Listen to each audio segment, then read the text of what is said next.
Well, Alice, undercover police officers found Mohamedou Mbaki hiding in plain sight nearly 800 miles away at a Starbucks in Chicago. I thought it was going to be a slow Friday, and all of a sudden this happened. When Zimbo Gazert served a well-dressed businessman a grande blonde roast coffee this morning, he never could have guessed what was about to happen. These two men that looked very casual, they kind of approached him, and that's when I knew they were undercover cops, because suddenly he stands up, they kind of flash their badges, and all of a sudden 7 cops from the outside just comes running in, and they start surrounding him. According to multiple reports, some Starbucks employees attempted to disrupt ICE's operation. A manager allegedly delayed agents, while others are said to have warned the migrants before officials reached them. That's not just inappropriate. It's direct interference with a federal mission. For years, Starbucks and similar companies have publicly aligned with sanctuary-style policies, even extending benefits to undocumented workers. Now, the impact of those positions is being felt on the ground. ICE drew a firm boundary this time, making it clear there would be no leniency. The migrants encountered at Starbucks hadn't simply wandered away. They had escaped from a federal detention facility. According to internal ICE sources, this wasn't random. It was an organized escape. These weren't lost or confused people, they were fugitives actively avoiding deportation. What happened wasn't just a lapse in protocol. It was the result of years of political interference that has eroded immigration enforcement from within. Chronic understaffing and overwhelming caseloads have strained federal detention facilities, thanks to policies that prioritize public image over enforcement effectiveness. Officers are expected to manage rising numbers of border crossers with fewer tools and more bureaucratic obstacles.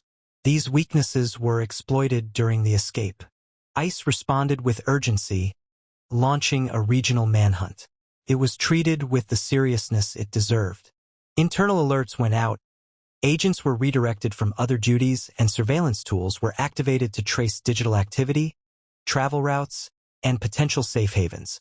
Within 48 hours, several escapees were located in areas with historically low cooperation with ICE, sanctuary cities included. One such location was a Starbucks store, which became the focal point of the operation. This wasn't a random event, it was the product of a system intentionally weakened. But this time, ICE operated without political restraints. Once they confirmed fugitives were hiding at a Starbucks, they moved in quickly and quietly. No media advisory, no press conference, and no opportunity for activist groups to intervene. A specialized tactical team executed the operation. Their objective was clear: identify, confirm, and detain, all with minimal disruption. And that's exactly what happened. Witnesses say the mission was completed in minutes. Agents entered the store, used biometric data to confirm identities, and detained the individuals without resistance.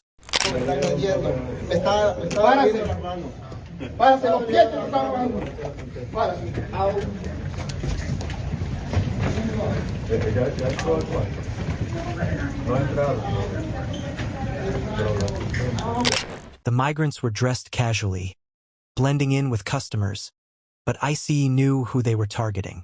What raises concern is the reported behavior of some Starbucks staff. Rather than cooperate with authorities, employees questioned the agent's presence and allegedly attempted to delay the operation.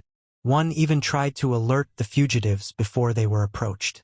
That crosses a serious legal and ethical boundary. This wasn't a simple disagreement. It was obstruction of a federal enforcement action. Despite this, ICE agents stayed composed. They followed procedure, remained within legal limits, and completed the operation professionally. But the resistance they met inside a coffee shop highlights the cultural divide growing in sanctuary zones. This was more than a raid, it was a response to direct interference. Starbucks, as a corporation, has long taken political stances that blur the line between advocacy and defiance of law. The company has openly supported sanctuary policies, criticized immigration enforcement, and pledged to hire migrants regardless of immigration status. This isn't purely about empathy, it's about advancing a political viewpoint. Executives have assumed they know better than lawmakers, officers, and the American public. They've used the power of branding to promote ideology, often ignoring the national security implications. In this case, whether deliberately or not, Starbucks became a refuge for federal fugitives. And when employees stepped in to interfere, they moved from political expression into active obstruction. It's the kind of behavior that happens when companies believe they're too big or too influential to face consequences. But ICE proved otherwise. The message was clear. Federal law doesn't stop at a store's door. Public reaction was sharply divided. Many Americans who still believe in upholding the law applauded the swift, strategic action. These weren't standard detentions, they involved escapees hiding in a corporate space. For those supporters, the raid wasn't just necessary. It was long overdue. On the other side, critics immediately pushed back. Advocacy groups labeled the move harsh, while some media outlets focused on shaken customers and employees rather than on the successful apprehension of fugitives, achieved without any violence or escalation.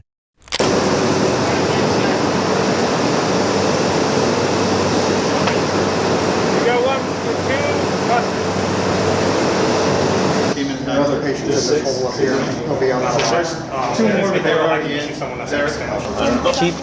Keep these off, all right?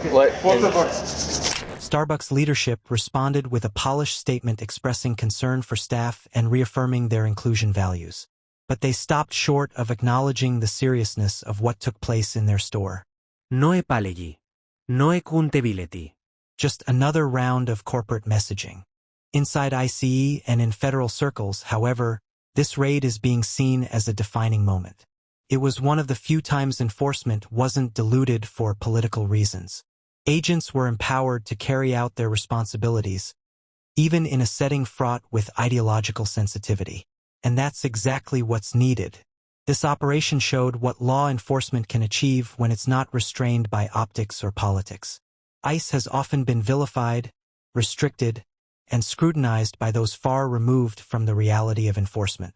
But their mission remains unchanged: to uphold immigration laws and protect the integrity of the U.S. border system.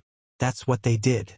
When fugitives walk free, when sanctuary cities obstruct cooperation, and when companies interfere with enforcement efforts, the entire system is weakened.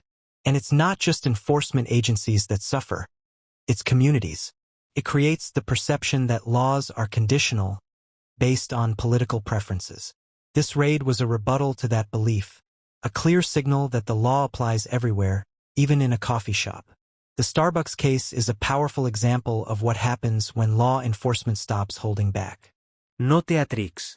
No stalling. Just results. ICE didn't wait for approval, they acted. And that's what the public wants. Enforcement that's firm, transparent, and effective. This wasn't only about rounding up fugitives, it was about making a point. It sent a message to corporations, local governments, and activist groups alike. Shielding fugitives and obstructing federal operations won't go unchecked.